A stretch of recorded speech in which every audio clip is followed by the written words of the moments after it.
warahmatullahi wabarakatuh. Bismillahirrahmanirrahim.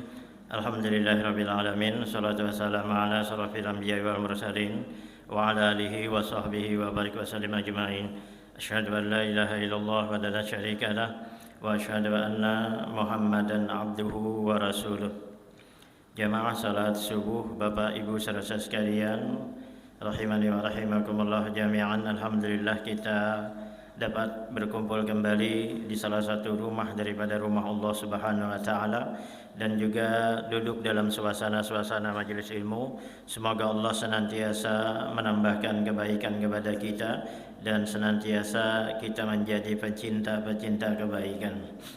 Pada kesempatan subuh ini kita akan berbicara sekitar daripada surah Al-Kafirun.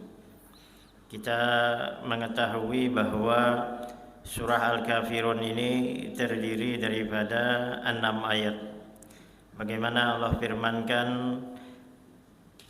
A'udzubillahi minasyaitonirrajim, qul ya ayyuhal kafirun, katakan wahai Muhammad kepada orang-orang kafir, la a'budu ma ta'budun, aku tidak menyembah apa yang kalian sembah, wala antum 'abiduna ma'abud, dan kalian bukan penyembah Tuhan yang aku sembah, wala ana 'abidu ma'abadtum, dan aku tidak pernah menjadi penyembah apa yang kalian sembah, wala antum 'abiduna ma'abud, dan kalian tidak pernah pula menyembah Tuhan yang aku sembah. Dan diakhiri dengan lakum dinukum waliyadin, untukmu agamamu dan untukkulah agamaku.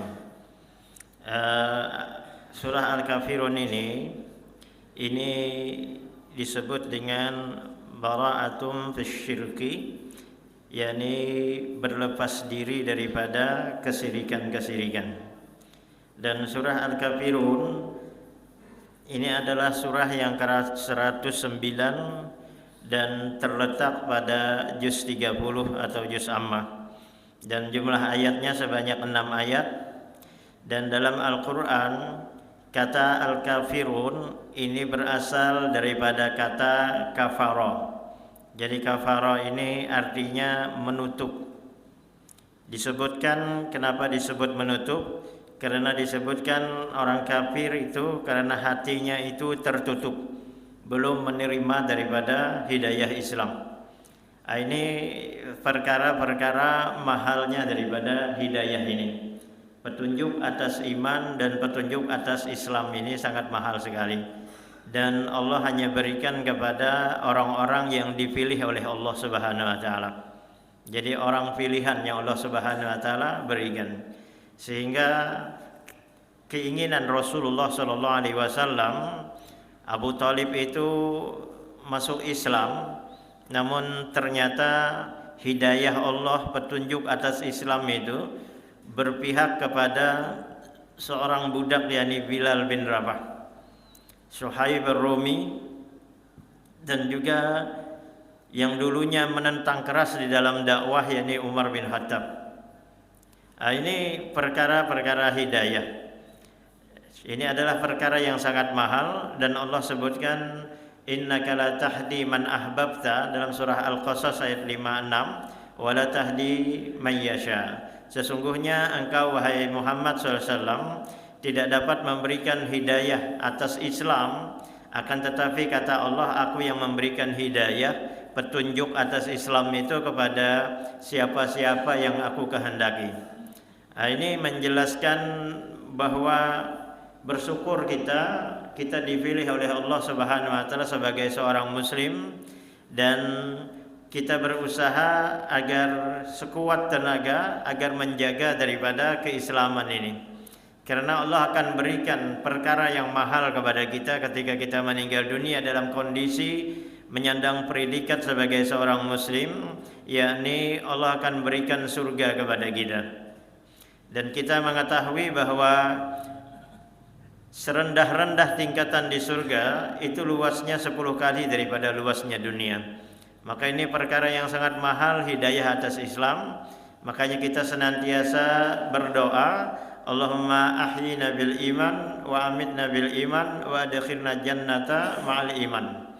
Jadi ya Allah, hidupkanlah kami dalam keadaan iman, matikanlah kami dalam keadaan iman, yakni Islam, dan masukkan kami ke dalam surga bersama dengan orang-orang beriman. Karena ini perkara yang sangat mahal sekali. Wallahu a'lam, mungkin penduduk bumi ini ada 6 miliar atau lebih. Namun yang Islam itu hanya 1,7 miliar lebih, kurang lebih begitu. Ini dijelaskan artinya ini adalah orang-orang yang dipilih oleh Allah Subhanahu wa taala atas iman dan Islam ini. Dan Allah berpesan kepada kita, wala tamutunna illa wa antum muslimun. Jangan kalian sekali-kali meninggalkan dunia ini melainkan dalam kondisi sebagai seorang muslim. Artinya menyandang predikat sebagai seorang muslim itu adalah perkara-perkara yang sangat mahal sekali. Maka sangat rugi orang yang tadinya Islam namun ternyata di tengah perjalanan dia melepas daripada predikat dia sebagai seorang Islam atau seorang muslim. Dia telah menjual perkara yang sangat mahal untuk perkara-perkara yang rendah atas dunia ini, yakni surganya Allah Subhanahu wa taala. Nah, ini disebutkan al-kafirun ini berasal daripada kata kafara yang artinya menutup. Karena disebut karena hatinya orang-orang kafir itu tertutup, belum menerima daripada hidayah. Maka siapapun yang tidak menerima Islam, maka dia adalah kafir. Karena ayat ini menjelaskan qul ya ayyuhal kafirun. Katakan wahai orang-orang kafir. Nah, baik itu orang musyrik maupun orang ahli kitab. Ini dijelaskan baik orang musyrik maupun ahli kitab, maka disebut dengan orang-orang kafir oleh Allah Subhanahu wa taala sebagaimana di dalam surah Al-Bayyinah ayat 6, innal ladzina kafaru, sesungguhnya orang-orang kafir kata Allah, min ahlil kitab, daripada ahlil kitab, orang yang menutup, yakni hatinya tertutup belum menerima daripada hidayah. Jadi innal ladzina kafaru min ahlil kitab wal musyrikin, sesungguhnya orang-orang kafir yakni ahli kitab dan orang-orang musyrik ini finari jahannam, dia akan masuk ke dalam neraka jahannam, khalidina fiha, dan dia kekal di dalamnya. Bisa dibayangkan tidak ada ujung pangkal daripada siksaan-siksaan Allah Subhanahu wa taala. Bahkan di dalam surah Az-Zukhruf itu mereka itu setiap hari disiksa. Setiap hari disiksa, setiap hari ditambahkan daripada siksaannya di nerakanya Allah Subhanahu wa taala. Sehingga mereka mengatakan kepada malaikat Malik, penjaga daripada neraka, katakan kepada Rabbmu bahwasanya kami sudah bosan dengan siksaan ini. Matikan saja kami. Namun ternyata perkataan dia itu baru ditanggapi oleh Allah selama 1000 tahun namanya, baru sampai. Jadi bisa bayangkan, dan satu hari di akhirat itu bisa bagi orang kafir itu 50.000 tahun. Kana miqdaruhu khamsina alfasanah. Jadi kadarnya selama 50.000 tahun. Jadi bisa bayangkan teramat lama. Dan Allah menjelaskan orang kafir daripada ahli kitab dan orang-orang musyrik, yakni penyembah-penyembah berhala, finari jahannam, mereka itu di dalam neraka jahannam, khalidina fiha, dia itu kekal di dalamnya, tidak ada ujung-ujung daripada siksaan. Setiap hari disiksa, hancur kulitnya diganti dengan kulit yang baru. Setiap hari mereka merasakan siksaan. Nauzubillahi min dzalik. Makanya ini dia orang yang tadinya Islam, kemudian dia melepas keislamannya. Ini adalah perkara-perkara yang sangat rugi sekali. Sangat rugi sekali karena dia melepas daripada surganya Allah dan dia mempersiapkan dirinya kalau meninggal dalam kondisi kekafiran, dia akan merasakan azab yang tidak ada henti-hentinya dan azab yang tidak ada ujung-ujungnya. Khalidina fiha, dia kekal di dalamnya. Ulaika hum syarrul bariyah. Bahkan Allah memberikan gelar predikat kepadanya bahwa mereka itulah seburuk-buruk daripada makhluk. Jadi orang yang di dalam neraka itu adalah orang-orang yang terhina. Apalagi orang kafir dan orang-orang musyrik, mereka adalah seburuk-buruk daripada makhluk, kata Allah Subhanahu wa taala. Ini dijelaskan di dalam awal-awal daripada surah Al-Kafirun yang menjelaskan qul ya ayyuhal kafirun. Katakanlah wahai Muhammad SAW kepada orang-orang kafir. Artinya siapapun mereka selama dia tidak menyembah Allah Subhanahu wa taala, maka ia disebut dengan kafir. Jadi tidak menerima Islam, maka dia disebut dengan kafir. Dan surah Al-Kafirun ini adalah surah Makkiyah. Jadi surah Makkiyah ini adalah surah yang diturunkan di Mekah. Jadi ada surah Makkiyah, ada surah Madaniyah. Sehingga disebutkan ada perbedaan surah Makkiyah dengan surah Madaniyah. Di antaranya bahwa surah Makkiyah itu surah yang turun disebutkan oleh para ulama, yakni sebelum Nabi SAW hijrah dari Mekah ke Madinah. Jadi meskipun surah itu turun di Madinah, namun sebelum Rasul itu hijrah misalnya, maka surah itu disebut dengan surah Makkiyah. Adapun surah Madaniyah adalah surah yang turun ketika Rasul SAW hijrah dari Mekah ke Madinah. Jadi meskipun ketika hijrah itu turun ayat di Mekah, maka itu disebut dengan surah Madaniyah. Ini disebutkan surah Al-Kafirun ini adalah surah Makkiyah, surah yang turun di Mekah dan masuk ke dalam kelompok surah Al-Mufassal. Surah Mufassal ini adalah surah-surah yang pendek. Karena surah Al-Kafirun ini terdiri daripada 6 ayat. Dan seluruh ayatnya berisi kewajiban seorang muslim untuk berlepas diri daripada segala macam bentuk daripada kesyirikan. Jadi segala bentuk kesyirikan. Jadi berlepas diri daripada perkara-perkara kesyirikan atau sesuatu yang mengarah kepada kesyirikan kepada Allah. Jadi harus kita hindari semaksimal mungkin. Bahkan Rasul itu berdoa agar minta jauhkan daripada perkara-perkara kesyirikan. Nah, ini disebutkan bahwa surah ini berisi kewajiban seorang muslim untuk berlepas diri daripada segala macam bentuk-bentuk kesyirikan. Dan di antara nama surah Al-Kafirun adalah surah Al-Muqayqishah. Yakni berarti penyembuh, karena kandungannya menyembuhkan dan menghilangkan penyakit-penyakit daripada kemusyrikan, atau surah pembebasan. Sehingga ada juga 3 surah yang disebut, yakni surah berlepas diri itu, yakni surah At-Taubah, surah Al-Kafirun dan surah Al-Ikhlas, yakni Qul huwallahu ahad. Nah, ini disebutkan oleh Al-Imam Ibnu Ashur di dalam At-Tahrir wa Tanwir. Kemudian ketiga surah ini diyakini sebagai pembebas siapa saja yang mengimani kandungannya dari kemunafikan dan kesyirikan. Hal ini sebagaimana dijelaskan oleh para ulama bahwa wakana yuqalu surah Kafirun ini disebutkan yakni Qul ya ayyuhal kafirun wa qul huwallahu ahad. Jadi qul ya ayyuhal kafirun dan surah Al-Ikhlas qul huwallahu ahad.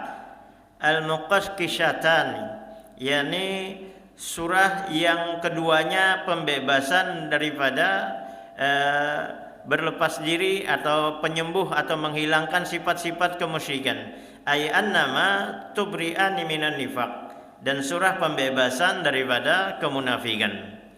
Dan dijelaskan bahwa sebab Al-Kafirun ini turun sebagaimana jawaban atas penawaran daripada orang-orang kafir kepada Nabi SAW agar beliau berkenan bergantian beribadah. Jadi bergantian beribadah dengan cara mereka dan dengan cara Islam. Jadi ini modelnya kolaborasi. Artinya gabungan antara Islam dengan kesyirikan. Sehingga disebutkan dalam riwayat daripada Abdullah bin Abbas bahwasanya orang-orang Quraisy itu menjanjikan kepada Rasulullah SAW harta yang berlimpah sebagaimana beliau menjadi orang kaya, sehingga beliau menjadi orang kaya. Dan menjanjikan akan menjodohkan beliau dengan siapapun yang beliau pilih daripada perempuan-perempuan yang ada di Mekah, agar beliau berhenti di dalam berdakwah. Nah, ini sudah puncak daripada usaha daripada orang-orang musyrikin Quraisy pada saat itu. Mereka mengatakan ini akan menjadi milikmu wahai Muhammad, akan tetapi tahan lisanmu dari mencela Tuhan-Tuhan kami. Karena apa yang disebutkan bahwa mereka itu menyembah banyak Tuhan. Jadi mereka itu banyak menyembah Tuhan, bahkan disebutkan 360 berhala yang ada di depan Ka'bah itu. Mereka sembah satu persatu. Sehingga bahkan Rasul itu pernah mengatakan kepada salah seorang Quraisy itu, "Kam yu'bad," kata Rasul, "berapa Tuhan yang kamu sembah?" Maka ia mengatakan 7. Kalau tidak salah 7 atau 6, maka dia mengatakan 6 di bumi, 1 di langit. Kemudian kata Rasul, "Kalau kamu meminta pertolongan, Tuhan yang mana yang kau sembah?" Maka dia mengatakan pisama, yakni yang ada di langit.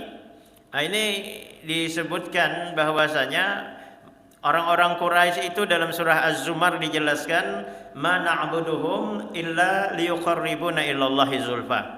Kami tidak menyembah berhala-berhala itu, akan tetapi berhala itu menjadikan kami, usaha kami, tawasul kami untuk mendekatkan kami kepada Allah sedekat-dekatnya.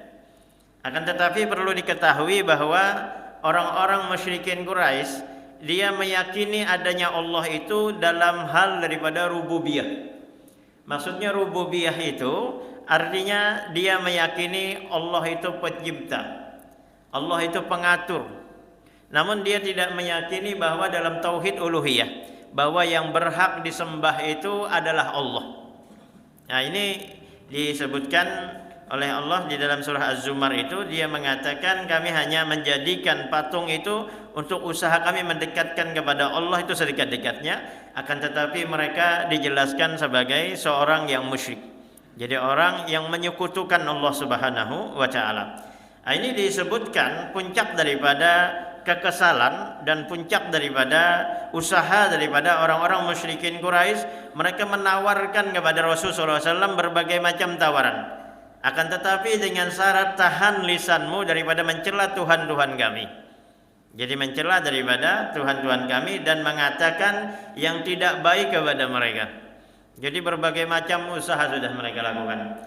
Bahkan Rasul itu ketika sujud di depan Ka'bah, mereka mereka lempari beliau dengan jeroan perut daripada kambing atau perut daripada unta. Jadi macam-macam usaha. Sahabat-sahabat Nabi SAW itu disiksa, bahkan ada yang dibunuh.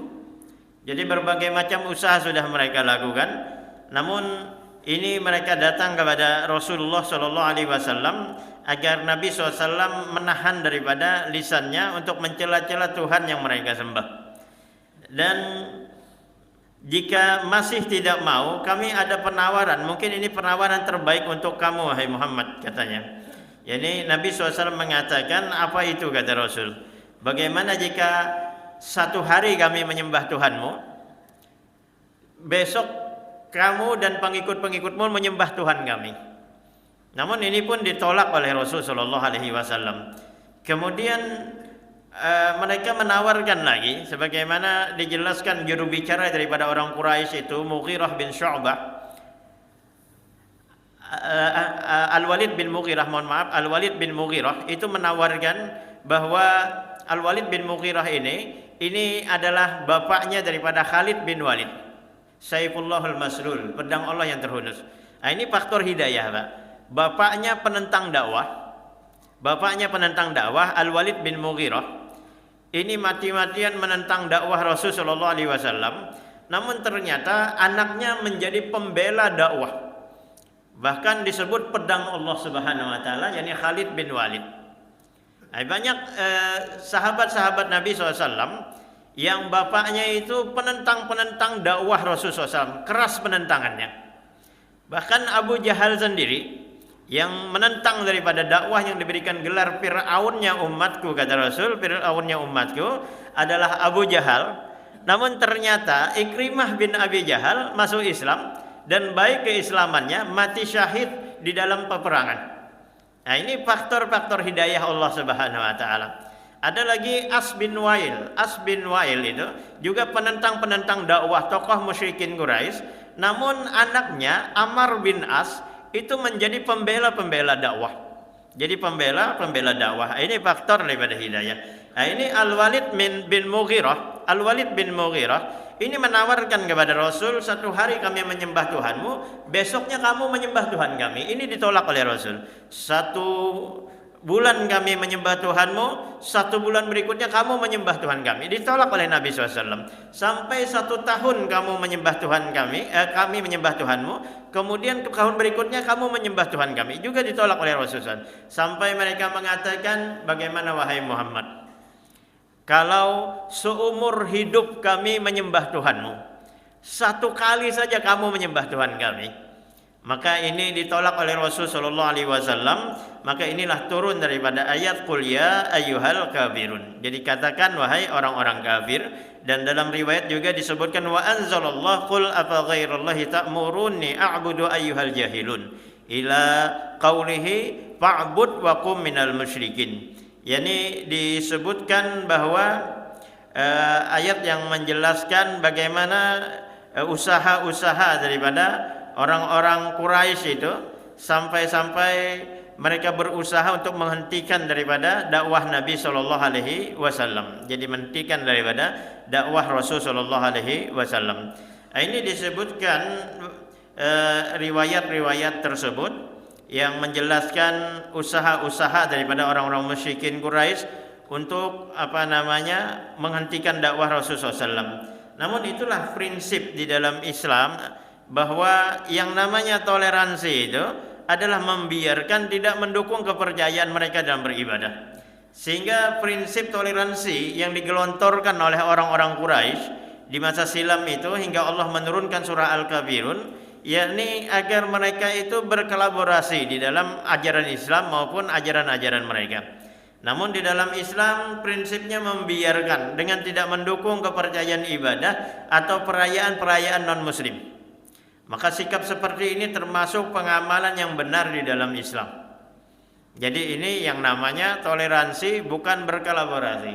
Makanya umat Islam ini tidak membutuhkan daripada aturan-aturan di luar daripada agamanya. Apalagi mohon maaf, budaya-budaya tahun baru itu bukan budaya orang Islam. Jadi tahun baru Masehi ini bukan budaya daripada orang Islam. Berjejal-jejal di jalan, macam-macam meniup trompet dan lain sebagainya, itu bukan budaya kita. Kita sudah cukup dengan apa yang diatur atau diajarkan dan diarahkan oleh Rasul sallallahu alaihi wasallam kepada kita. Jadi tidak perlu kita mengikuti budaya-budaya yang di luar yang justru merusak. Apalagi tahun baru itu banyak perzinahan, hotel-hotel penuh. Apa yang kita rayakan daripada tahun baru itu? Nah, ini maksiat-maksiat di mana-mana. Jadi itu bukan daripada tradisi budaya orang Islam. Makanya ketika Rasulullah SAW itu berhijrah dari Mekah ke Madinah, melihat orang-orang Madinah itu merayakan daripada 2 hari raya daripada orang Romawi dan orang Persia. Jadi Nairus dan Mihrajan namanya. Namun Rasulullah SAW melihat ini adalah budaya-budaya yang tidak baik. Sehingga Rasul mengatakan sesungguhnya Allah telah mengganti 2 hari raya kalian dengan 2 hari raya yang lebih baik daripada itu, yakni Idul Fitri dan Idul Adha. Nah, ini menandakan Rasul tidak ingin daripada umat Islam itu ikut-ikutan terbawa-bawa dengan aturan-aturan di luar daripada agamanya. Maka kita cukupkan dengan apa yang diatur oleh Allah dan Rasulnya kepadanya. Sehingga ini yang disebutkan bahwa umat Islam itu, bahwasanya umat Islam itu adalah umat yang tahu tentang toleransi. Jadi tahu tentang toleransi. Bahkan jangankan kepada manusia, kepada binatang pun itu diajarkan ketika menyembelih itu tajamkan pisaunya agar tidak ada penyiksaan. Bahkan Nabi melarang kencing di lubang-lubang yang di tanah itu, karena kata Nabi SAW bisa saja itu ada penghuninya daripada bangsa jin. Nah, ini diajarkan oleh Rasulullah SAW. Ini disebutkan seandainya semua agama itu benar, maka untuk apa Rasul SAW itu diutus? Kalau mengatakan semua agama itu benar, untuk apa Rasul diutus, Pak? Bahkan orang-orang Yahudi itu banyak membunuh daripada para nabinya.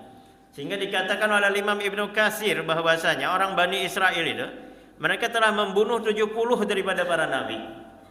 Namun yang lebih aneh lagi, setelah mereka membunuh, mereka menganggap biasa-biasa aja. Mereka berdagang di pasar, mereka berjualan di pasar, padahal dia pembunuh-pembunuh daripada para nabi. Nah ini dijelaskan seandainya semua agama benar, untuk apa Rasul diutus? Sehingga disebutkan dalam riwayat daripada Imam Muslim hadis nomor 153, Rasul mengatakan walladzi nafsi Muhammadin biyadih, demi zat yang jiwa Muhammad ada di tangannya, la yasma'u bi ahadum min hadhil ummah, tidak ada seorang pun daripada umat ini, kata Nabi SAW, mendengar seruanku, Yahudian, baik orang Yahudi, wala Nasranian, baik orang Nasrani, summa yamutu, kemudian dia meninggal dunia, walam yu'min billadzi ursiltu bih, dan dia tidak beriman dengan apa yang aku bawa, kata Rasulullah SAW, illa kana min ashabin nar, melainkan kata Rasulullah SAW dia adalah merupakan penghuni neraka. Nah, ini disebutkan bahwa ada faedah yang berharga daripada surah Al-Kafirun. Dalam ayat ini menjelaskan adanya penetapan akidah dan meyakini takdir Allah, yakni orang kafir ada yang terus menerus dalam kekafirannya. Begitu juga orang beriman senantiasa lestari di dalam keimanannya. Kemudian yang kedua, berlepas diri dari bara'ah secara lahir dan batin daripada orang kafir dan sesembahan-sesembahan mereka. Kemudian yang ketiga, adanya tingkatan yang berbeda antara yang beriman dengan orang kafir atau orang musyrik. Kemudian yang keempat, ibadah yang bercampur dengan kesyirikan tidak ikhlas tidak dinamakan sebagai ibadah. Sehingga disebutkan di dalam sebuah hadis Rasul sallallahu alaihi wasallam, kata Rasul sallallahu alaihi wasallam an Farwah ibni Naufal an abihi anna Nabi sallallahu alaihi wasallam, dari Farwah bin Naufal daripada ayahnya bahwa Rasul sallallahu alaihi wasallam beliau mengatakan kepada Naufal, iqra'u qul ya ayyuhal kafirun, bacalah kata Rasul sallallahu alaihi wasallam qul ya ayyuhal kafirun, summa nam, kemudian tidurlah ala khatamatiha, yakni engkau telah menyelesaikan daripada bacaannya, fa innaha bara'um minal musyrikin, karena itu kata Rasulullah SAW adalah ayat bentuk berlepas diri daripada kesyirikan-kesyirikan. Nah, ini adalah perintah Rasulullah SAW kepada sahabat ini, dan perintah Nabi SAW berlaku untuk semua umatnya. Kita tahu kesyirikan itu adalah dosa besar, maka kita diperintahkan untuk berlepas diri, mendekat saja tidak boleh, apalagi melakukannya. Agar kita senantiasa mengingat prinsip ini, maka setiap malam kita dianjurkan membaca surah Al-Kafirun. Bapak Ibu saudara sekalian, sebenarnya banyak lagi daripada surah Al-Kafirun ini, yakni kandungan daripada surah Al-Kafirun. Namun karena waktu yang membatasi kita, dan bubur bisa dingin juga. Mungkin ini saja yang bisa ulun sampaikan. Subhanakallahumma wa bihamdika asyhadu an la ilaha illa anta astaghfiruka wa atubu ilaik. Assalamualaikum warahmatullahi wabarakatuh.